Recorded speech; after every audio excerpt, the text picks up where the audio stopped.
All right, here's the million-dollar question.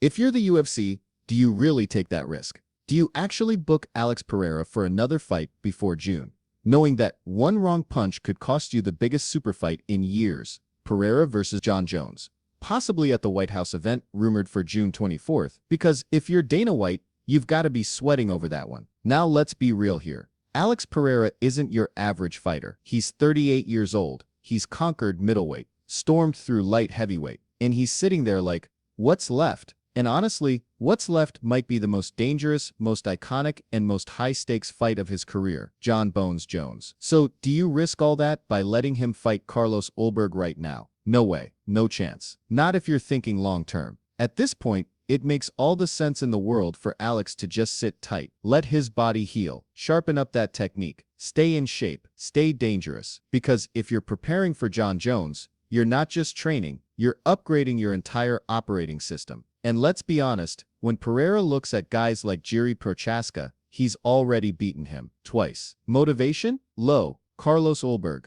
another striker. Dangerous? Sure, but stylistically, it's not something that gets a guy like Pereira out of bed at 5 a.m. But John Jones, the legend, the GOAT debate centerpiece, that's different. That's the kind of challenge that lights a fire under someone like Alex Pereira. Because for him, legacy is everything. At 38, you're not fighting just for paychecks anymore. You're fighting to carve your name into MMA history, to make sure nobody ever forgets what you did. And if Pereira somehow went up to heavyweight and beat John Jones, we're talking about a guy who's already a two-division champion, who did it faster than anyone else in UFC history, that would cement him as one of the greatest to ever do it. Maybe the greatest, period. Think about it. He'd have beaten a former light heavyweight champion, and the heavyweight champion, a man many already call the greatest of all time. That's not just legendary, that's myth-level stuff. Now sure, there are still fights at 205. Ulberg's out there. Khalil Rountree's out there. The division's finally alive again. After Daniel Cormier retired, that weight class was kind of dead.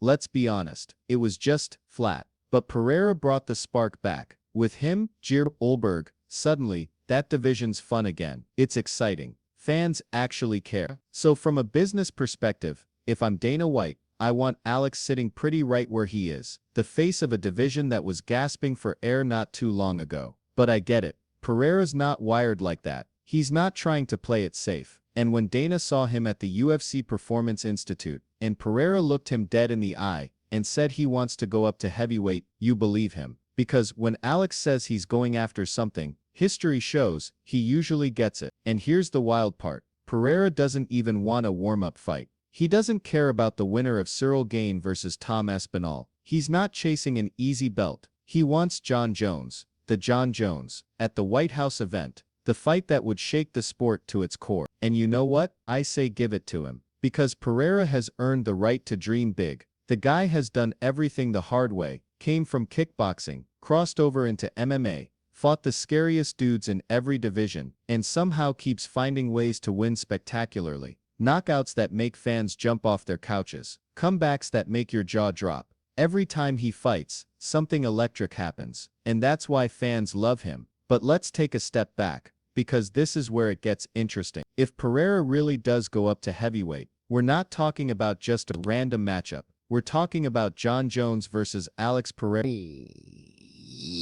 for the BMF title, at heavyweight, at the White House. That's not just a fight, that's a spectacle. That's history in motion. Think about it. John Jones, the American legend. Pereira, the silent killer from Brazil. Two champions from two different worlds, meeting in the most iconic setting imaginable. You couldn't script it better if you tried. Now, realistically, John Jones isn't fighting Tom Espinal. That ship has sailed. But if he's going to fight someone, give him someone who actually excites him, someone who matches his star power, someone who can give him that adrenaline rush of a real super fight, and that someone is Alex Pereira. Because John's not motivated by contenders anymore. He's motivated by legacy fights, the kind of fight you talk about 10 years later. And Pereira, he checks every box. Bigger name, bigger aura, bigger stakes. And let's be honest, Pereira versus John Jones sells itself. Now yeah, it's risky. Heavyweight is a different animal. These guys hit differently.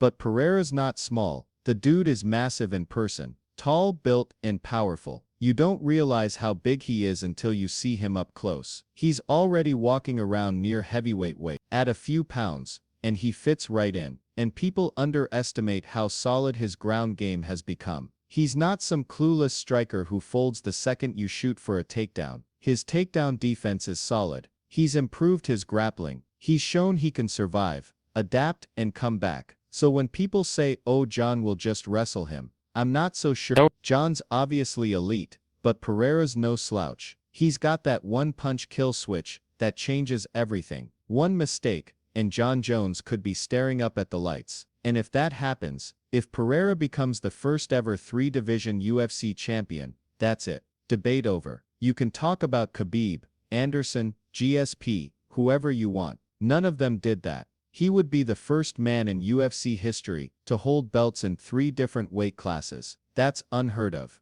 That's history. Of course, there's always the flip side. Maybe he moves up and gets clipped by Aspinall. Maybe Cyril Gane outpoints him. Maybe Jon Jones takes him down and chokes him out. All of that could happen. But the possibility, that slim, dangerous, thrilling possibility, that Alex Pereira could actually pull it off, that's what makes this sport so addictive. Because in MMA, legacy isn't given, it's taken. And if there's one man crazy enough, talented enough to chase that impossible dream, it's Alex Pereira. You know, there's something about Alex Pereira that just feels different.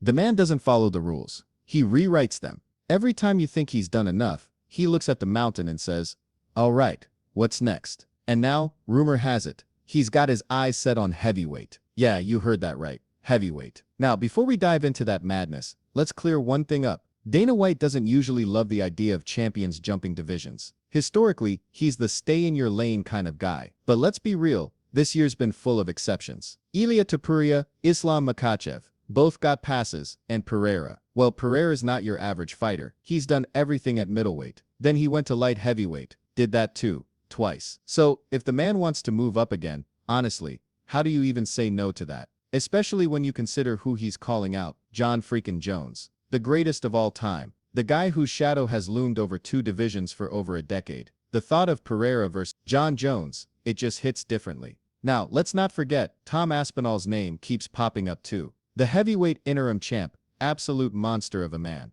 But this isn't about Tom right now. This is about Pereira, the stone-handed Brazilian, who's gone from kickboxing legend to UFC double champ faster than anyone expected. Still, if we're being honest, the jump from 205 to heavyweight is no joke. It's not like boxing where you move up a few pounds. In the UFC, that's a huge leap. You're talking about fighting guys who walk around at 250 plus, men built like tanks. And yet, somehow, it feels like Pereira's the one guy crazy enough and talented enough to pull it off. Now, some fans are skeptical. They're saying, why not stick around at light heavyweight? There's still Carlos Ulberg, there's Jiri Prochaska again. Fair point. The Ulberg fight is interesting. Ulberg's been climbing, and he's got that slick striking style. But truthfully, Pereira's already beaten Jiri twice. That story's been told. Ulberg's fun, but heavyweight, that's history in the making. Of course, there's the business side to consider. If Pereira moves up, it throws a wrench into everything. You'd have Tom Aspinall fighting Cyril Gane, 2 top heavyweights, going at it, while Jon Jones recovers and possibly steps in for a super fight.